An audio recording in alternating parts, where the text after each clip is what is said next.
Olá, pessoal. Meu nome é Rick Howard. Eu fui pastor na Igreja Adventista do Sétimo Dia por cerca de 35 anos. Estou aposentado há um ano. Eu tenho que admitir que estou trabalhando mais hoje do que jamais trabalhei em minha vida. E é por isso que o Senhor me fez escrever este livro chamado A Rebelião Ômega, há cerca de 5 anos em construção. Eu quero contar uma história sobre como Deus conduziu a minha vida, apenas para dar um pouco de credibilidade ao que está escrito neste livro. Agora, deixe-me compartilhar isso com você. Eu quero voltar a quando eu era um adolescente, porque algumas coisas estranhas me aconteceram quando eu era adolescente. Na verdade, tudo começou na minha pré-adolescência, mas a maior experiência que foi bem preocupante para mim começou quando eu era um adolescente, e isso foi o que aconteceu. Quero compartilhar isso com vocês, porque eu sei que alguns de vocês tiveram a mesma experiência. Vocês vão dormir à noite, adormecem, e depois acordam e saem de um sono, e vocês estão bem acordados mentalmente, mas não podem se mover, estão paralisados, sentem que não tem nenhum controle sobre o seu corpo. Sua mente está alerta, mas o seu corpo está adormecido. E depois, há uma sensação de eletricidade. Eu costumava chamar isso de vibrações. Vibrações como a eletricidade passando pelo seu corpo, e quando quase conseguia chamar alguém, vinham as vibrações novamente. Eu não falava a muitas pessoas sobre as vibrações, porque era uma experiência estranha. Eu não sabia o que estava acontecendo, eu estava assustado. Eu faria qualquer coisa que pudesse para mover fisicamente o meu corpo, porque essa era a única maneira de fazer essas vibrações pararem. Com o que elas pareciam? Como se fosse eletricidade correndo pelo seu corpo até o nível molecular. Isso é tudo que eu posso explicar. E eu poderia me deixar adormecer mais profundamente. E esses sentimentos aumentavam e se tornavam mais intensos. Mas então, se eu me esforçasse para despertar e ficar mais alerta e mais desperto, eles diminuíam, e a única maneira de fazê-los parar era movimentando uma perna, um braço, qualquer coisa. E eu tinha que reunir toda a força de vontade disponível, mas eu me movimentava e nisso eu sentia o meu coração batendo e suava e ficava assustado, porque é uma experiência assustadora, uma experiência verdadeiramente assustadora. Na verdade, já existem livros sobre essa experiência, publicados hoje em dia. Eu não consigo lembrar do termo que eles usam, mas é algo tipo tremores noturnos ou algo parecido. Mas sabe, eu acho que em todo lugar onde eu dei essa palestra, quando eu pergunto, há alguém aqui que teve essa experiência? Sempre houve pessoas que disseram, sim, isso também acontece comigo. Bem, segure isso por um instante, porque eu vou falar sobre essa experiência e onde isso me levou anos depois. Sabe, eu cresci em Long Island. Meu pai era músico. Ele tocou, aliás, na banda do Johnny Carson por 15 anos. Se você se lembra dos nomes Skeeter Henderson, Doc Severinsen, quando criança, eu costumava ir aos estúdios, sabe, no prédio da NBC, lá na Times Square, e ficava lá atrás das câmeras, correndo e vendo o que acontecia. Costumavam nos deixar fazer isso naquela época. Mas esta é uma experiência que se desenvolveu mais tarde na minha vida. Eu não recebia aquele dom especial de talento musical que a minha família tinha. Meu pai estava na NBC. Seu pai tocava trompa francesa para a Sinfonia de Nova York quando Toscanini era o maestro. E ele fez turnê pelo mundo com Toscanini. Então aquilo não me fazia falta. Provavelmente porque Deus sabia, disse ele, eu vou chamar Rick para o ministério mais tarde na minha vida. E a única coisa que eu tinha era ritmo. Eu batucava em tudo. Todo o tempo eu estava batucando, enlouquecendo minha mãe. Eu nem sei quantas vezes ela disse, por favor, Rick, pare de bater. Então, eu tinha ritmo. Deixe-me contar o que aconteceu com esse ritmo. Eu estava no último ano do ensino médio e concluímos os estudos no final daquele verão. E como eu disse, eu estava naquela idade em que eu tinha aquelas experiências. Eu não sabia o que eram naquela época. Mas, durante aquele verão, um amigo meu tocava violão. Tinha outro amigo que conhecia alguém que morava a cerca de 8 quilômetros de distância em Long Island. Cerca de 1 milhão de pessoas entre você, se você morar a 8 quilômetros de distância de alguém. E ele disse, eu conheço um cara que é guitarrista, só que ele vai para outra escola. Por que não o convidamos e podemos tocar juntos em minha casa? Foi o que eles fizeram e soou muito bem. Sal era um grande guitarrista. Frank também era um grande guitarrista de apoio. E os dois tocavam tão bem que eles disseram, hey, vamos começar uma banda. Porém, eles disseram, nós precisamos de um baterista. Onde vamos encontrar um baterista? Bem, eu disse, se vocês esperarem 1 mês ou 2, eu posso ser o baterista de vocês. Eu sei que eu posso fazer isso. Então eu fui estudar bateria por 1 semana e 2 meses depois tivemos nosso primeiro trabalho. E tínhamos uma van chamada Iridescente. E, por fim, éramos uma banda de 4 membros e tocamos até no Palladio Hall da Broadway, acreditem ou não. Aderimos ao Sindicato dos Músicos. Sempre que os Beatles lançavam uma música, nós logo aprendíamos. Por isso, nós éramos uma banda que não era tão boa com o nosso próprio material original, mas pegávamos o material de fora e fomos bem-sucedidos. E eu estava ganhando mais dinheiro tocando naquela banda do que eu sabia que ia ganhar como farmacêutico se tivesse feito faculdade. O que afastou minha motivação de estudar naquele momento da minha vida, mas fiz o melhor que eu pude. Mas o guitarrista principal, quando ensaiávamos na sua casa, às vezes ensaiávamos na casa do Frank, e às vezes na casa do Sal, eu tenho que admitir que ensaiar na casa do Sal era onde eu mais gostava. E por quê? Sal tinha uma irmãzinha com olhos castanhos, grandes e lindos. E enquanto nós estávamos ensaiando, eu ficava olhando para ela, e ela ficava olhando para mim. E não evoluíamos muito da minha parte, porque nós ficávamos apenas olhando um para o outro toda vez. Ela tinha 14 anos e eu tinha 18. O que eu vou fazer? O que faremos? Nós nos apaixonamos só de olhar um para o outro. Bem, eu esperei. E finalmente eu a levei ao baile de finalistas. E Deus sabia que Rosalie estava destinada a ser a minha esposa, porque ela é o tipo de mulher que todo pastor quer como esposa, certo? E Deus nos uniu desde aquela época. Foi o que eu quis dizer quando eu falei que havia 1 milhão de pessoas entre nós. Eu estou falando sério, havia 1 milhão de pessoas entre nós. Não tínhamos ideia de que nos conheceríamos. O Senhor nos uniu porque Ele sabia o futuro quando eu não sabia. De qualquer forma, isso foi na época da banda.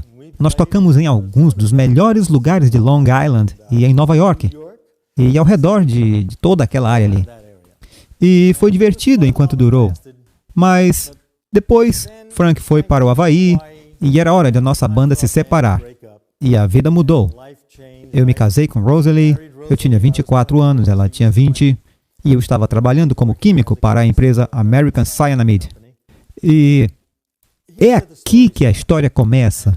E, novamente, estou compartilhando isso com vocês porque o engano que vamos expor em futuras reuniões, eu quero que vejam como Deus me conduziu, só para que vocês entendam como eu entendi o que realmente estava acontecendo em nossa própria Igreja Adventista do Sétimo Dia. Está bem? Essa história me ajudou a passar por isso. E eu agradeço a Deus por Ele ter me conduzido para fora do espiritualismo. E vai ajudar você a ver por que Rick Howard sabe do que está falando. E é por isso que eu quero compartilhar com você. Agora, aqui eu estava trabalhando para a empresa americana de química orgânica Cyanamid.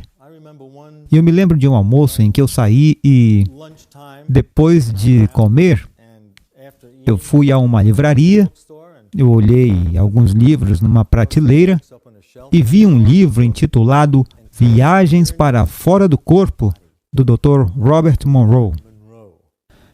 Eu disse, viagens para fora do corpo? Esse tipo de coisa me fascinava. Eu não sei porquê, eu estava sempre interessado no sobrenatural. Eu ia à igreja com a minha mãe entre os 18 e 19 anos. Eu não era, de fato, um cristão, mas eu acreditava que havia algo e eu queria saber o que era esse algo. Eu vi este livro e disse, isso me parece interessante, eu vou levá-lo. Peguei o livro e comecei a lê-lo. Quando eu comecei a ler o livro, o Dr. Robert Monroe descreveu esta experiência que ele tinha cada vez que tinha a capacidade de sair de seu corpo e fazer esta projeção astral. E a experiência que ele descreveu foi exatamente o que eu descrevi a vocês há alguns minutos, onde ele se deslocava para este diferente nível alterado de consciência e ele sentia esta vibração, essa sensação elétrica por todo o seu corpo.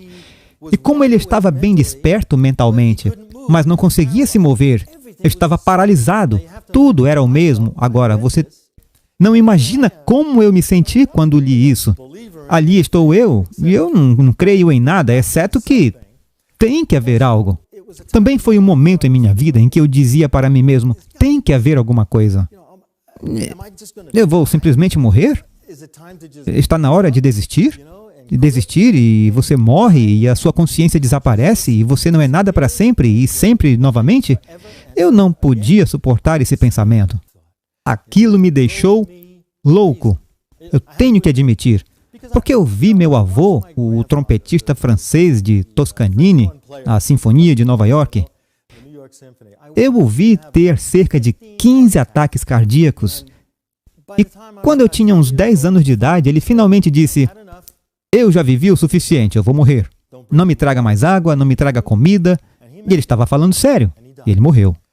Mas as experiências que eu tive quando ele tinha um ataque cardíaco, quando o médico vinha, subia, corria para cima, e lá estava eu, apenas um garotinho, e eu esperava o médico descer, e eu perguntava, você viu se ele ainda está vivo? O vovô ainda está vivo? Ali estava eu, um garotinho, pensando na morte o tempo todo. Era difícil, não era fácil. Eu era muito jovem para estar pensando em coisas assim o tempo todo, mas eu estava. E eu penso nesse cenário, mais tarde, agora com 25 anos, eu estou pensando na morte o tempo todo. Para onde você vai quando morre? E era uma experiência perturbadora pensar que quando você morre, não há mais nada para sempre. Só que eu não conseguia viver com isso. E eu sempre dizia, tem que haver alguma coisa, tem que haver um Deus no céu. E eu não sei quem Ele é, mas eu não vim aqui por acaso. Quando era um cientista, eu via as coisas ao meu redor e eu via como tudo era perfeito, como havia aquela organização na natureza. Eu notei que quando se olha para qualquer coisa que o homem constrói, quanto mais se olha para ela, mais se investiga, mais desordenada ela fica. Quando você olha para as coisas da natureza, com microscopia eletrônica, ela se torna cada vez mais bonita e organizada. Você vê estruturas de cristal que são simplesmente fascinantes. E eu sempre disse a mim mesmo, o homem faz algo e acaba virando uma bagunça. Você constrói uma casa, você volta 100 anos depois, ela está desmoronando. E há um termo chamado entropia, que os cientistas usam, onde as coisas se desfazem. É a coisa natural, é quando algo é feito, mas com o tempo perde sua estrutura original e se torna cada vez pior, até que se desintegra e não existe mais. Bem, se este é o caso, eu disse para mim mesmo, alguém tinha que tornar tudo tão bonito lá atrás, no início. Estamos olhando para isso hoje, caindo aos pedaços, mas quem fez a estrutura tão perfeita em primeiro lugar? Então, mesmo como cientista, não cristão, sem saber quem era Deus, Eu realmente acreditava que havia alguém lá em cima, há um Deus, havia alguém que fez tudo, tem que haver. E aqui estava eu, com este livro, este médico Robert Monroe, e quando eu li sobre estas coisas, finalmente eu disse, isso significa que existe um poder sobrenatural. Se uma pessoa pode deixar seu corpo e ir para algum mundo espiritual, eu sabia que eu estava tendo experiências exatamente como o livro descrevia. Eu disse, isso é fascinante para mim. E eu estou dizendo a mim mesmo, Rick, o que é a coisa mais importante que você deve fazer com sua vida? Tem algo que eu possa pensar que seja mais importante do que procurar a resposta para de onde eu vim? Qual é o propósito da minha existência? Por que eu estou aqui? Para onde estou indo quando morrer? Eu comecei a pensar assim a partir daquele dia. Depois de receber aquele livro, eu disse, esse é um poder real. Eu sabia, eu tinha em minha vida, era algo que eu estava experimentando.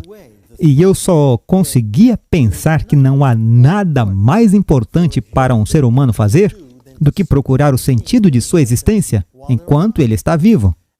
E aqui estou eu, trabalhando em química, e eu estou cada vez menos interessado no meu trabalho e cada vez mais interessado em encontrar a resposta para a pergunta, por que eu estou aqui? Do que se trata a vida? Há algo mais importante para buscar, então, o propósito da vida? Isso estava me levando a procurar, a descobrir qual é o propósito da vida. Aquilo acabou tomando conta de toda a minha vida.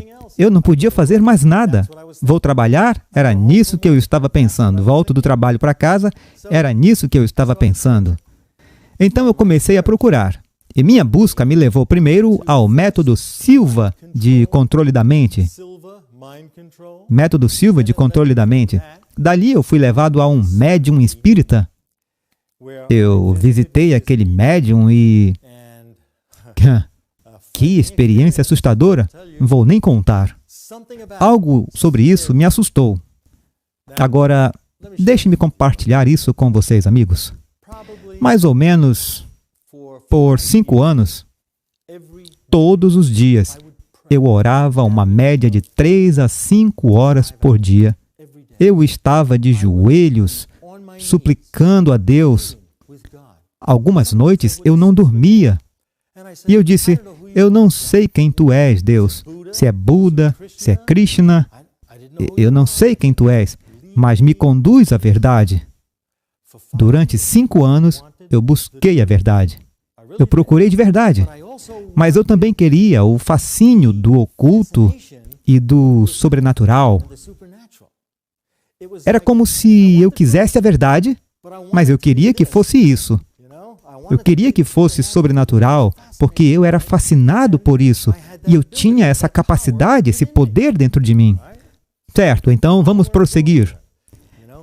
Eu queria algo que eu desejava, mas também queria Deus. Mas eu não tinha certeza se eu queria que Deus fosse do jeito que Ele realmente era. Eu queria que Ele fosse do jeito que eu queria que Ele fosse. E foi muito difícil para mim superar esse problema. Porque, vamos admitir, Deus é Deus. E Ele não muda. E Ele é o mesmo hoje como era ontem e será para sempre e sempre e sempre. Meu problema era que eu queria que Ele fosse o tipo de Deus que eu queria que Ele fosse. Porque eu estava fascinado com certas coisas em minha vida. Agora, estou dizendo isso por uma razão. Porque em nosso próximo estudo, vamos entrar nisso, e este é um problema que as pessoas têm. Elas são enganadas. Não importa em que igreja você esteja, mas especialmente na Igreja Adventista do Sétimo Dia, temos a verdade, mas o engano vem junto. Certo? Sabemos que o engano entra em cena. Sabemos pelo espírito de profecia que o engano virá.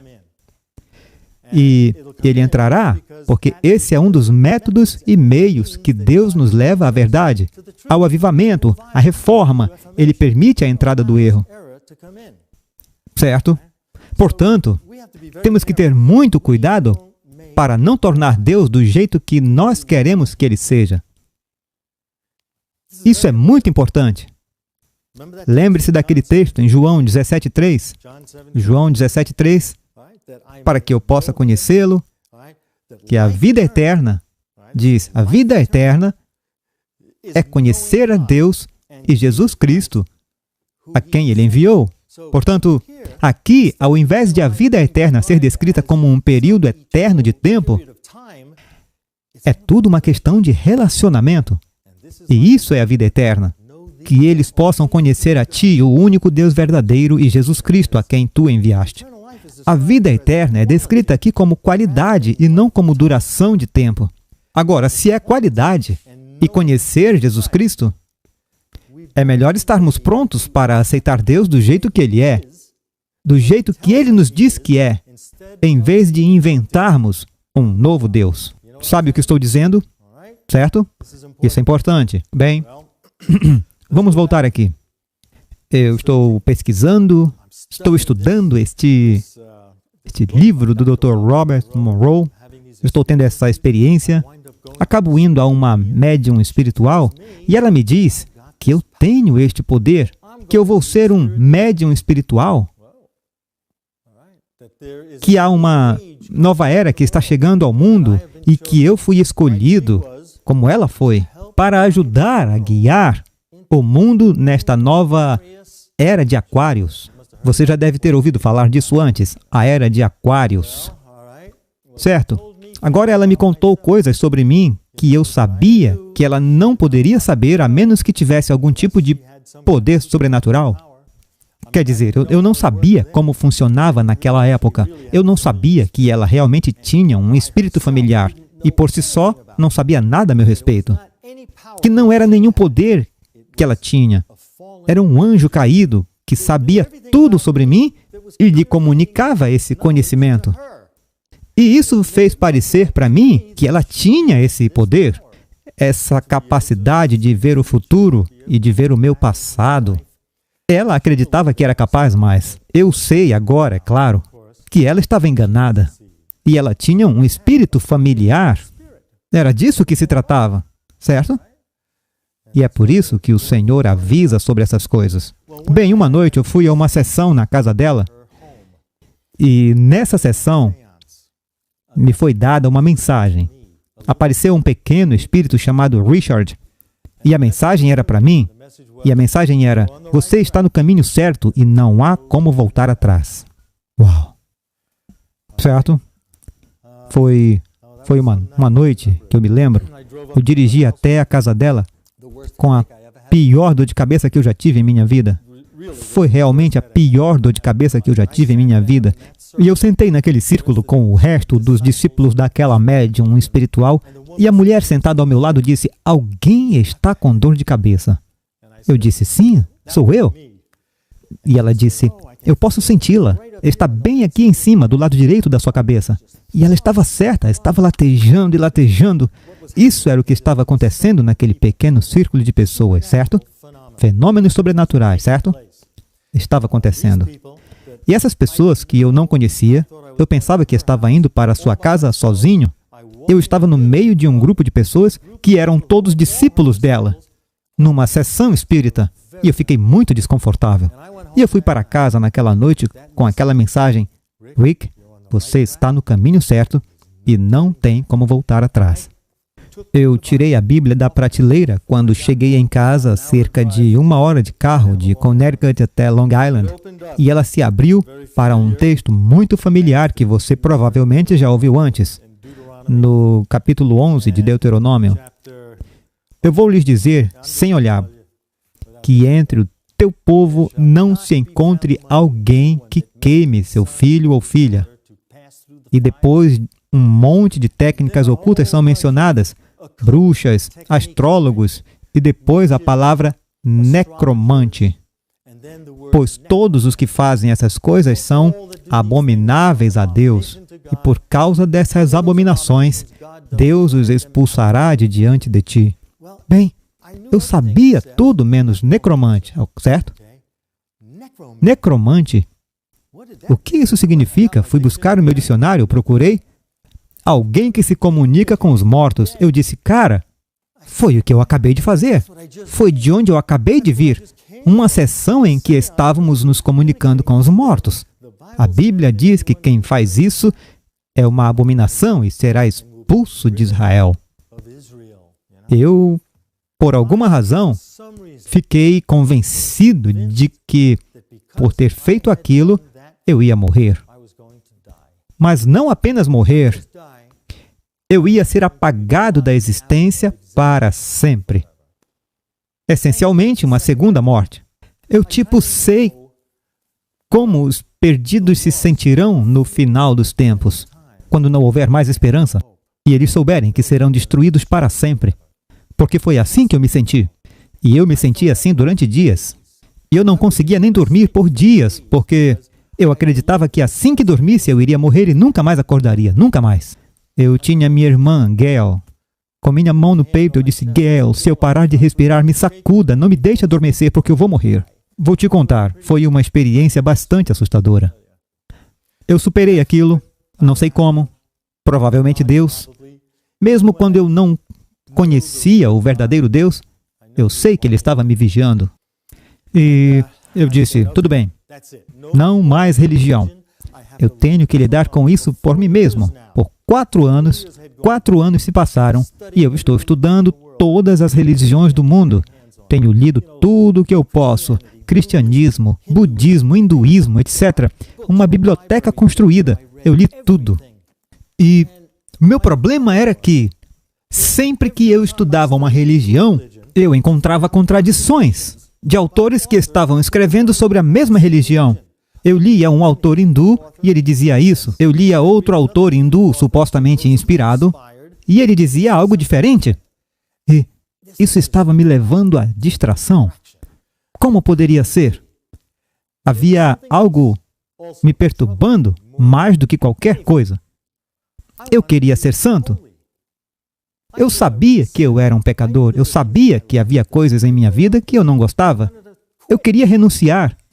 E não tinha poder para parar de fazer as coisas que eu sabia que estavam erradas em minha vida. Nenhum poder. Hoje eu sei que Deus estava usando isso para me manter procurando, me manter em movimento. E o fato de eu não obter vitória foi a mesma razão de eu ter passado de um ensino para o outro e para outro. E eu aprendi sobre todos esses diferentes ensinamentos, embora frustrado, porque eu não podia obter a vitória em minha vida. Mas, depois de uma semana longe das religiões, eu disse, eu não posso mais fazer isso. Eu parei em um ashram. E eu acabei descobrindo sobre o hinduísmo. E nesse ashram, eu estava conversando com um dos discípulos de Sri Chinmoy, o líder espiritual das Nações Unidas. Na verdade, você já ouviu falar de Santana, o grande Santana do rock and roll? Bem, ele e eu estávamos no mesmo grupo juntos, está bem?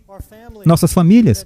Nos encontrávamos domingo à noite, quinta à noite, no templo com Sri Chinmoy, que era o nosso guru. Mas não apenas o guru, ele era o nosso salvador. E eles me deram uma foto tirada do rosto de Sri Chinmoy, enquanto ele estava em um estado chamado Samadhi, que é um com o universo. E eles disseram, leve esta foto para casa, medite sobre ela e, meditando sobre ela, você descobrirá se você está destinado a ser discípulo dele e nos dará uma foto sua e de sua família. E quando o guru meditar sobre ela, saberemos se ele acha que você deve ser seu discípulo. Bem, quando eu levei aquela foto para casa, eu coloquei-a na cama e fiquei em uma posição meditativa. E assim que os meus olhos encontraram seus olhos naquela foto, eu fiquei paralisado. Eu não conseguia me mover. Parei de respirar. As chamas estavam disparando para fora do quadro. Seu rosto estava aparecendo e desaparecendo. Era uma experiência sobrenatural. E eu estava lá, preso. Eu não sabia o que fazer. E aqui estou eu, olhando para esta foto. Eu não consigo me mover, eu estou paralisado, não estou respirando, e eu estou observando esta exibição de luz, chamas, cor e tudo mais. E de repente, tão rápido quanto começou, Para. E tudo volta ao normal. Eu subo e corro na sala de estar e eu digo, Rosalie, você não vai acreditar no que acabou de acontecer. Eu expliquei o que aconteceu. Eu não entendi tudo, mas no dia seguinte, descendo de Stamford, Connecticut, parei exatamente naquele ashram e tinha aquela foto e eu disse, deixe-me contar o que aconteceu. Quando eu lhe contei o que aconteceu, este discípulo disse, oh, isso é maravilhoso! Isso significa que você está destinado a ser seu discípulo e o guru teve a mesma experiência com a sua foto. E nos disse que você está destinado a ser seu discípulo. E eu fui aceito na mais alta ordem dos seus discípulos. Ok? Nós aprendemos durante o ano seguinte que Sri Chinmoy era o nosso Salvador. E Sri Chinmoy também disse que a Bíblia Sagrada, este livro, é a verdade. Tudo bem? Este é um verdadeiro caminho para Deus. Tudo bem. Então, isso foi reconfortante. Então comecei a estudar a Bíblia ainda mais do que eu a estudei nos últimos 4 anos. E isso continua no ano seguinte. 2 vezes por semana, Rosalie vestia seu sari indiano. Eu me vestia de branco. Se alguns de vocês alguma vez gostou de rock e já viu Santana vestido de branco, todos nós tínhamos que nos vestir de branco. Bem, não sei o que aconteceu com o Santana hoje em dia. Ele ainda está por aí, mas não está mais com Sri Chinmoy. Sri Chinmoy faleceu. Ele se foi.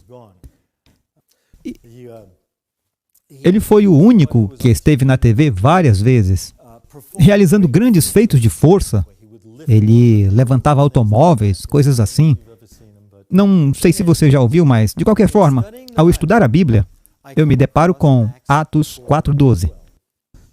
Talvez você conheça. Ele diz, não há nenhum outro nome entre os homens pelo qual devamos ser salvos, se referindo a Jesus Cristo. Agora, de repente, eu estou tendo um problema.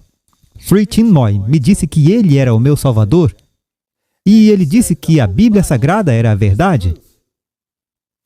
Então, eu encontro um texto na Bíblia Sagrada que Sri Chinmoy diz que é a verdade, que diz que não há outro nome dado entre os homens pelo qual devamos ser salvos, exceto Jesus.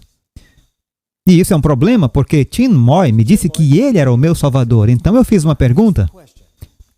Eu fiz a pergunta, e agora? Eu estou com um problema. E agora?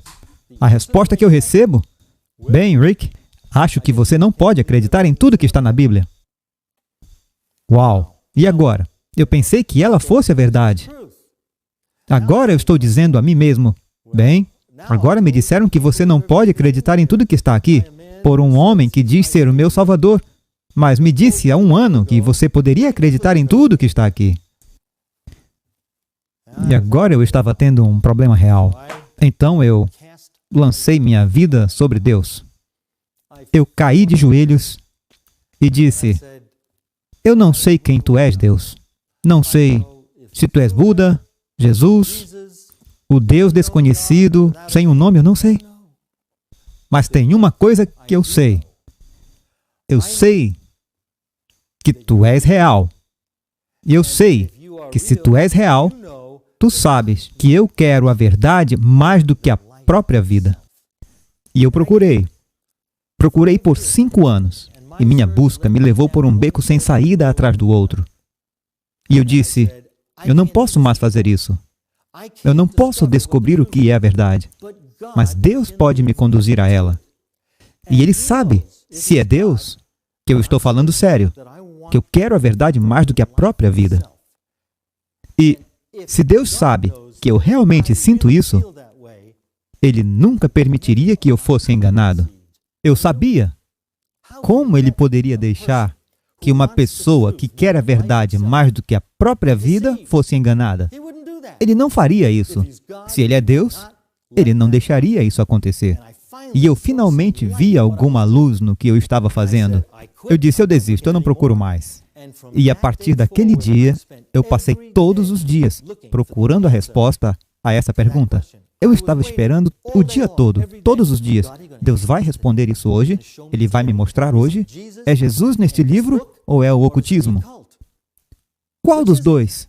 E foi o que eu fiz todos os dias. Bem, no dia seguinte, eu recebi um telefonema sobre um currículo que eu tinha enviado um ano antes para a Union Carbide Corporation. Eles me chamaram para uma entrevista, e eu entrei, e eles me deram aquela oferta proverbial que você não pode recusar. E eu não recusei. Aceitei o novo emprego com eles. Mas tivemos que mudar para lá, cerca de 80 quilômetros de distância de onde morávamos em Long Island. Eles estavam em Tarrytown.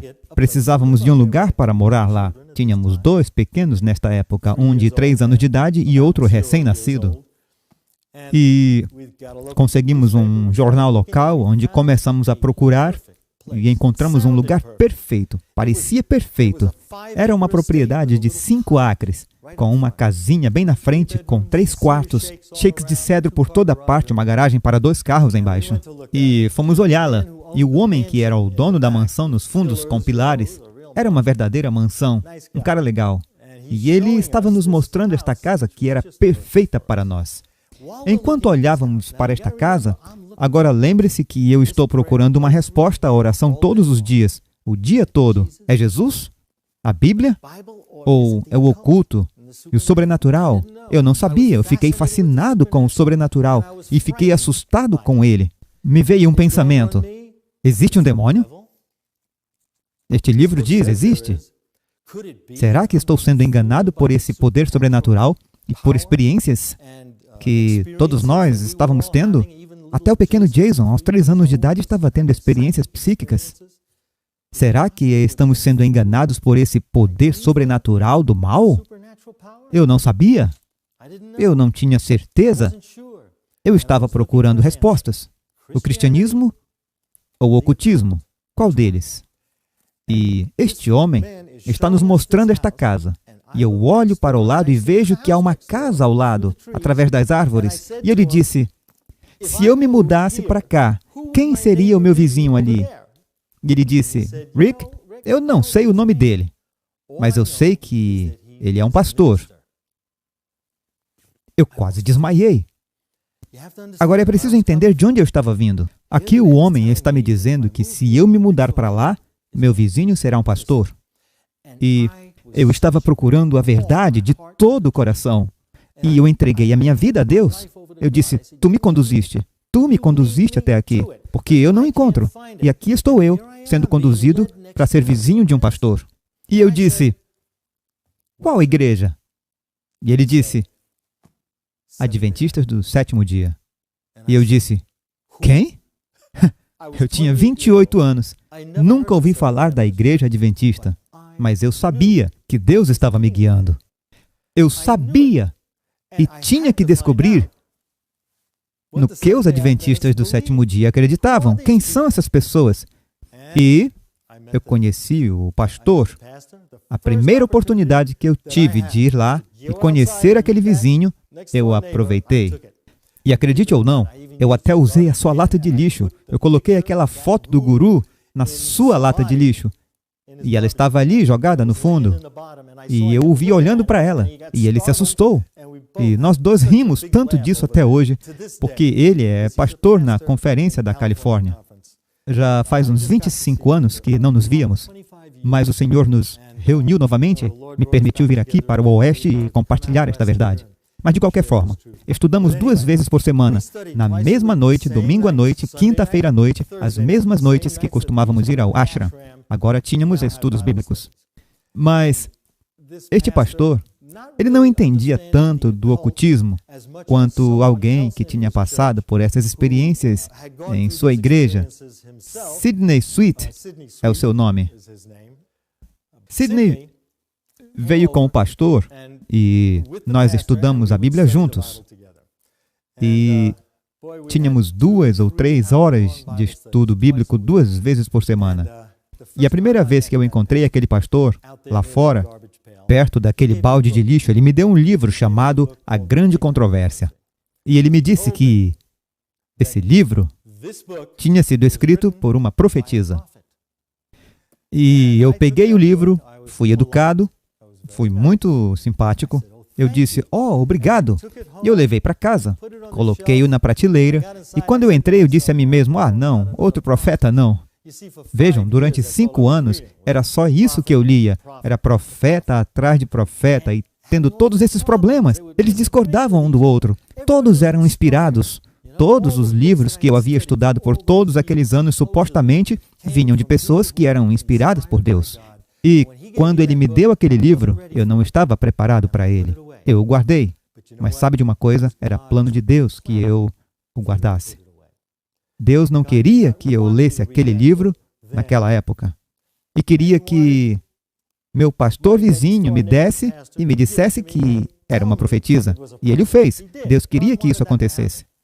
Porque havia uma experiência que ocorreria em alguns meses e que eu vou compartilhar com vocês no próximo encontro. Mas eu queria compartilhar toda essa história com vocês. Como Deus conduziu minha vida por 5 anos.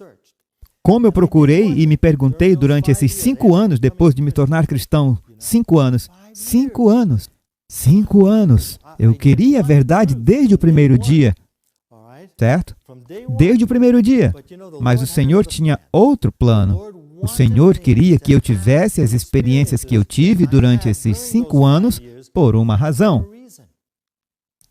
Uma razão que eu só entenderia 35 anos depois, quando estava me aposentando do ministério. Certo? Sendo essa a razão, a experiência que adquiri, as coisas que aprendi durante esses 5 anos de busca da verdade, me permitiram ser capaz de detectar os enganos que estão na igreja hoje. Se eu não passasse pelo que passei naquela época, eu não seria capaz de ver exatamente o que está acontecendo nestes ensinamentos de formação espiritual. É disso que vamos falar, desta formação espiritual que se infiltrou em nossa igreja. Um ensinamento católico romano.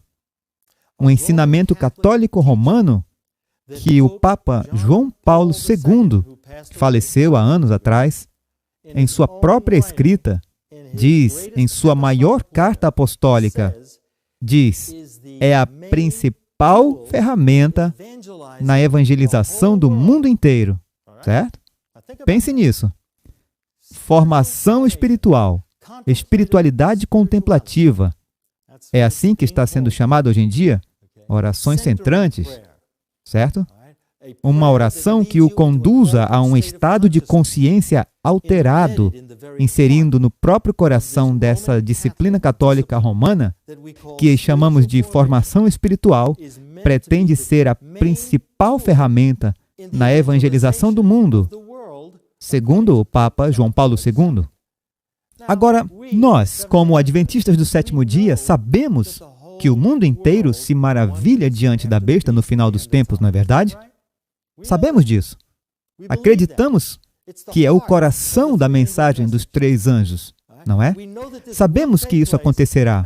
E aqui estamos sendo informados pelo único Papa que o mundo provavelmente amou mais do que qualquer outro Papa que já tenha vivido.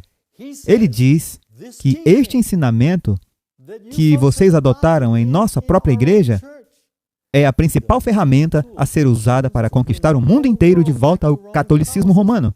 Isso não é interessante? Isso é um fato. Isso é um fato, certo?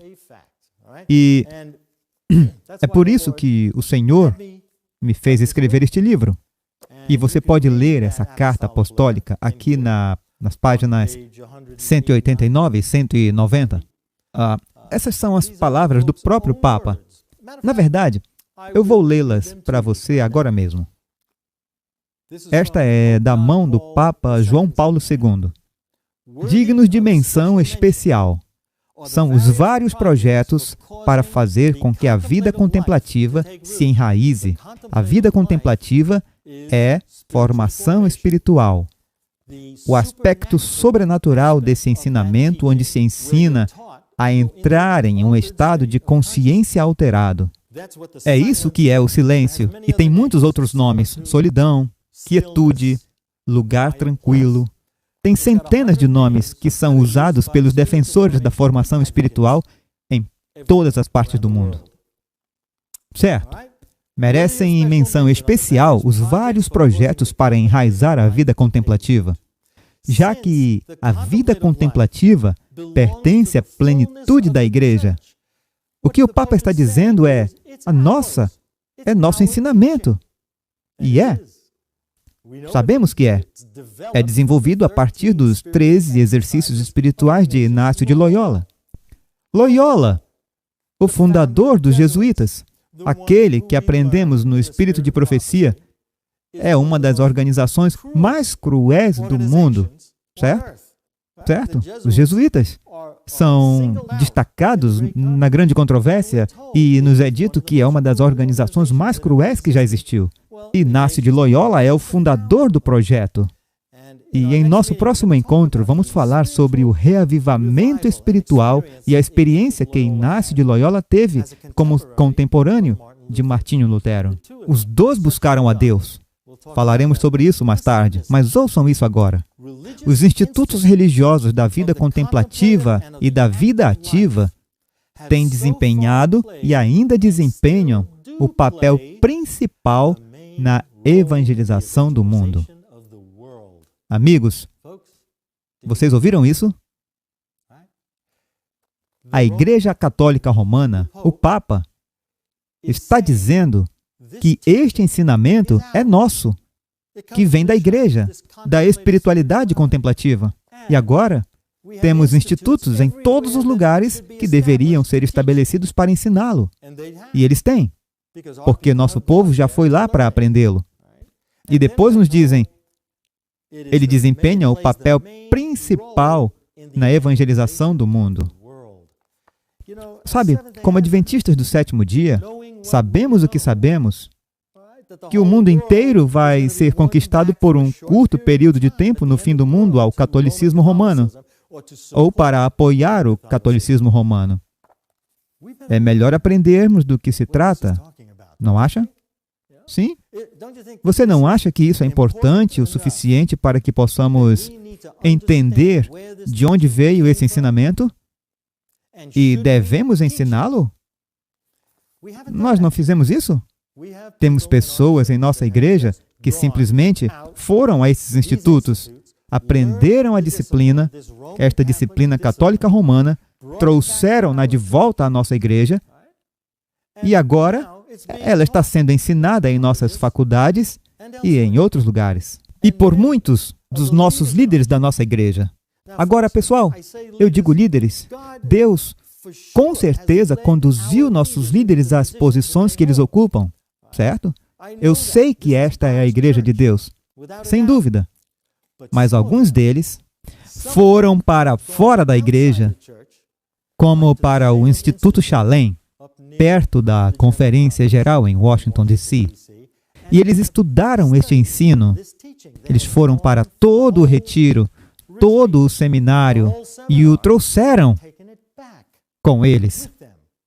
Agora, eu digo isto porque foi Deus quem abriu a porta para que eu e outros falássemos sobre esse assunto. Eu terminei este livro há 2 ou 3 anos, mas ele só saiu há 6 ou 8 meses, porque eu disse, Senhor, eu não quero ser o único que deseja o lançamento deste livro, mas eu quero que isso aconteça sem o meu envolvimento, porque eu sabia a contenda que iria surgir. E aqui estamos nós ensinando formação espiritual em nossas faculdades e surge um livro dizendo que se trata de um engano satânico, destinado a causar problemas. Eu não queria ser o único a trazê-lo à tona na hora errada. Então eu recuei e comecei a orar. E eu digo uma coisa, pessoal, após 35 anos de ministério, aprendi mais nos últimos 3 anos, orando e pedindo a Deus para não ser o único a trazer o ensinamento deste livro que expõe este engano. Eu aprendi mais sobre como me relacionar com Deus do que nos 33 anos anteriores. Essa é a verdade, certo? Precisamos aprender a orar e a observar e esperar que a providência de Deus abra a porta diante de nós. Tantas vezes saímos e abrimos nós mesmos as portas, empurrando-as para fora. E eu lhes digo, quando empurramos a porta, acabamos de destruir o plano que o Senhor tinha trabalhado com talvez centenas de pessoas. Certo? Deus trabalha através dos indivíduos. Nós todos temos um livre-arbítrio e o Espírito Santo fala ao nosso livre-arbítrio. É precioso para Deus, precioso. Deus não violará nosso livre-arbítrio. Ele nunca violará o nosso livre-arbítrio. Mas Satanás, sim. Satanás, com certeza, se moverá para dentro, se ele puder. Se ele puder. Assim, novamente eu digo, aprende mais esperando e observando. E a publicação deste livro, eu não tive nada a ver com isso. Tudo que eu fiz foi escrevê-lo, mas Deus usou outros, sem que eu me envolvesse de alguma forma. E foi tão providencial para as pessoas que estavam envolvidas, elas sabiam que a mão de Deus estava nisso. E foi isso que fez o livro sair. E eu vou compartilhar isso com vocês em um minuto posterior. Eu queria compartilhar todas essas coisas com vocês. Neste momento apenas este testemunho, esta pequena história de como Deus conduziu em minha vida e até o momento de escrever este livro. Só para que vocês pudessem ver que eu estudei essas coisas. E quando vi as técnicas e os métodos usados na oração contemplativa, na oração centrada, e como as pessoas entraram nesses estados alterados de consciência, no que pensavam ser a presença de Deus. Quero dizer, as pessoas que entram no silêncio acreditavam que tinham entrado na presença de Deus, certo? Eu sabia, quando li isso, quando vi que elas estavam enganadas, porque elas estavam usando as mesmas técnicas e métodos que eu usava quando estava no ocultismo, no hinduísmo. Pessoal, o misticismo usa métodos para entrar em comunhão direta com a divindade. Isso é o que é o misticismo. Deus não nos deu um método, certo? Ele nos deu 3 maneiras diferentes de nos comunicarmos com Ele. A palavra de Deus, aqui mesmo em sua palavra, pela unção do Espírito Santo falando ao meu coração, dando-me impressões, certo? É assim que Deus fala conosco. E isso ainda é uma voz pequena, isso é real, mas é quando Deus escolhe se comunicar comigo dessa maneira, certo? Você estuda a palavra de Deus, você ora, e quando Deus quer falar comigo, Ele vai falar. Mas eu não tenho o direito de entrar em meu armário e alterar a minha consciência, acreditando que, por ter alterado a minha consciência e feito esta oração centrante, Deus vai entrar em minha presença. Isso coloca Deus sob meu controle, não é? Você vê? Deus nunca disse para agirmos assim. Nunca. Na verdade, você lê aquelas pessoas no Antigo Testamento que vieram à presença de Deus porque Deus escolheu manifestar-se a elas e elas caem com a face no chão, com medo, uma espécie de medo de que teriam um pecado em suas vidas, de que teriam algo acontecendo que desonraria a Deus. Muito diferente das experiências que as pessoas hoje têm quando chamam Deus em sua presença, como entrar em algum estado de consciência sobrenatural alterado. Eles sentem essa alegria, essa felicidade. Pessoal, olhem, existe alegria e existe felicidade, certo? Mas eu não tenho o direito de acreditar que posso chamar a presença de Deus até mim sempre que me apetecer. O que significa que eu tenho um pouco de tempo. Vou me esconder agora, vou fechar os olhos, vou entrar em um estado alterado e atrair a presença de Deus para mim em silêncio. Não. Esse é o pecado da presunção. Se alguma vez houve alguém presumindo que eu possa chamar a presença de Deus até mim sempre que me apetecer, você entende? Este é um ensinamento perigoso e nós vamos ver um pouco mais nas próximas sessões, ok? Sobre o porquê é tão perigoso, mas envolve o que acabei de compartilhar com você. Mas eu queria que você visse como isso funciona. Eu queria que você visse por que Deus me permitiu durante 5 anos vagando pela escuridão do oculto, pelo ensino do oculto e da ciência. Foi para aprender a respeito e pudesse identificar isso hoje. E há vários outros que Deus tocou e conduziu há muito tempo, assim como Ele fez comigo, para este exato momento em nossa igreja. Por isso, vamos fazer uma pausa agora e agradecemos. Que Deus o abençoe.